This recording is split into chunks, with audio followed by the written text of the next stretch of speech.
little bonus coverage. Definitely forced him. Welcome to be in the block up. Cody, congratulations. Thank you. Thank you so You much. expecting that? You can never really expect it. I was, you're praying and hoping that just to be a captain and, for that to also get blocked out. I'm extremely honored and I'm so thankful for the opportunity. So how did you process it when it became real? It never really feels real. Me personally, I'm not the type of guy who likes to really be in the limelight and be like the center of attention. So even adjusting to that was kind of strange for me. But it was really emotional for me. I mean, I was ever since I was like a child, even being a captain in college football, was like, you see those guys walk out on TV in biggest games, and you're like, I want to be there when I'm older. For me, it was really emotional. I'm so thankful for it. Was your brother ever captain?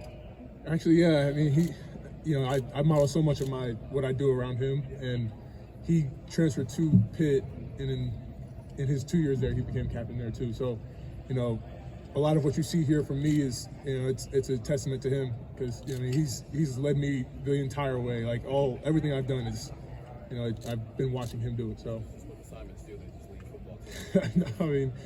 No, you can say it to my mom and she'll love that. So. Last time we talked, you were talking about how you came back here and you almost made it an emphasis to understand that you had to not only replace what you guys lost in the linebacker room, more than fifth time in the field, but also what they meant from a leadership standpoint. So to see that play out in a tangible way like this, to see the impact you're actually having, like when did you realize you were having that level of an impact on your teammates?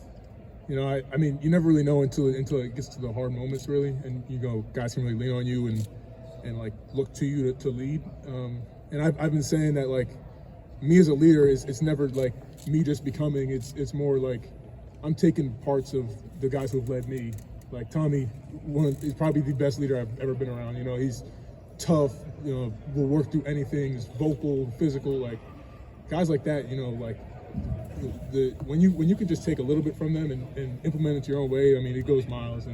And I was just so thankful to have guys like that, like in my life and on this team, and they've helped me get through a lot of moments like that. Sure, and we don't really like to talk about it like that, but like leading by example, like there's way more than just leading by example. I've tried to develop into being seen, heard, and felt, and so I want to be that first person doing it. I want them to see me doing it. I want them to hear me doing it. I want them to feel me, whether it's on the field or if it's in a workout or something. So I think I've gained a little bit of trust from at least from my teammates to be a leader in that way. Can you feel the odds that you got the block go? What was that like? I'm sorry. How were you told? Like, we did after practice in the shoe, and that's like such a special moment. And a lot of the captain stuff was voted by the teammates. So, to have your teammates think about you in that way, and I'm just so thankful. Like there's really no other words besides thankful and honored to be regarded highly among your teammates. Would you have envisioned this for yourself 2 or 3 years ago, that you could be in this position now? Yeah, I did think about this when I was, especially when I was being recruited here. It wasn't really my goal. Like it wasn't my vision. I was actually, my coach recruiting me, Coach Washington. He really sparked that in my brain, and I was like, I didn't really think about it. And then he told me like, hey, like this could be your, like you could be a captain here. You could really do it here. And I thank him a lot because he helped me out with a lot of my mentality especially when I was young and trying to figure a way around here. And then you realize that you stack one day on top of the other, and it's a tough day, but you stack it, and big things and great things can happen. And I'm just thankful that I kept going and I kept pursuing. Cody, how did you lead when you weren't the guy in the linebacker room and you still had time and still here? How did you lead week to week with this team? I think the biggest thing is always staying ready. Football's, sometimes you're never the guy. You just have to play your role.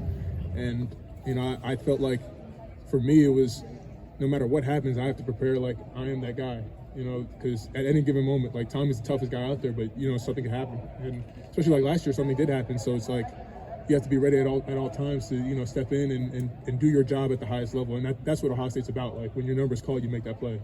You used to be the starting middle linebacker here not so long ago, and that job goes away, and then it's coming back, but you get all of these honors now. Like, do you think about that journey that it's not very typical? Yeah, I mean, you probably see it all around college football. It's just the struggles of being a college football player, and it's never an easy road. It's never just one way. Everybody's going through ups and downs. So I'm thankful for my path. It's not ever what you really want it to be. It would be amazing to be a 3 years and out and first pick, but I mean that's not always the reality for everybody. So I'm just thankful for the opportunities I've been able to have, and I keep that perspective because football can be gone at any moment for us. So I just try to go into every day and try to give my best and put out my best on the field. How'd you get that For the perspective? wearing that block out, what is sorry. Where does that perspective come from? How does that get? I talk to a lot of players after they're done here, and especially when you have like senior tackle, and you get to see guys who have gone through this program for so many years, even Pete Warner.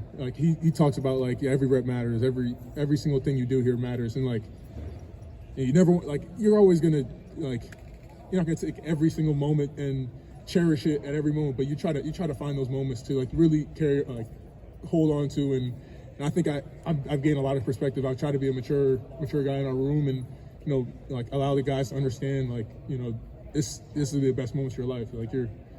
This. I mean, everyone wants to go back to college, I guess. I mean, but I just want to make sure I don't ignore this moment and try to take it all in and appreciate it for what it is. When you look at the names of guys that have worn the block out, what does it mean to be in that group? And also, what do you think the block out represents now that you're wearing it?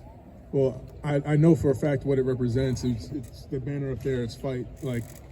Everything about our program, what we do every day, day in and day out, it's just about fighting. It's not physical fighting. I'm not trying to kill someone right now, but every day I have to fight to be the best version of myself. And it's when I look at guys like Coop, Thayer, I look at them now, and you're like those guys fought. I know Coop, and he comes back a lot, and that guy, every single rep I watch him out there fighting. So for me, it's how can I be like that? Those are the guys who have led the programs for us. So every chance you get, you try to emulate those guys because they are such strong figures in our program.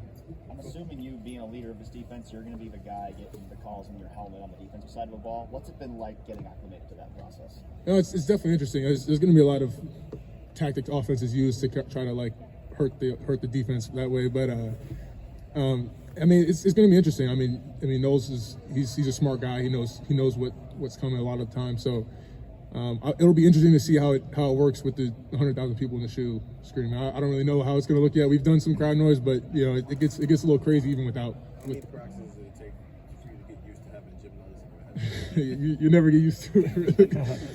I mean, one of these days they'll probably get have his mic'd up, and you guys will probably hear some of it. So I mean, it's just. I mean, it really is. It's the training though. He wants to be really hard on us because when it gets real serious, that we can be calm in that moment. So I think he's doing a great job, and we're just going to get better every day. So do you sense offenses aren't going to deploy until after the 15-second mark? You understand what I'm saying? Where the sound goes off? I mean, is your offense even doing that, playing tricks? I mean, practice is kind of hard to simulate that, but I would assume that teams would start doing that, and we have to find ways around that. Yeah, Cody, I wanted to ask you this. In Indianapolis, Ryan Day said, we're talking about the near misses over the last couple of years and stuff, and he goes, he didn't say this was the theme, but he basically uttered these words: "Leave no doubt." It's sort of the approach this year. In other words, don't talk about the near miss. At the end of the game, leave no doubt. Get it done throughout the game and stuff. Is that a motto for this group? And then number two, how do you as a captain keep conveying that? Yeah, no, it 100% is, and to that near miss stuff, football, we watch TV, it always comes down to that one play. It's the big kick, or did you make or miss it? But there's so many plays in a football game that can win or lose a game. It's not just one play. It's that next play that's gonna win or lose it. So we've been focusing. When you say leave no doubt, we say take them out because we don't want to leave it up to one play. We want to take the game over and get over with it because when you leave that a little bit of doubt, the teams can start coming back and teams can start gaining on you. So we just want to make sure we cut and dry. We win these outright, and we do our job. How does your leadership style compare to Tommy's leadership style? I mean, I try to be a little bit like him. I mean, I'm not Tommy, and I don't think anyone's ever been Tommy. He's one of a kind.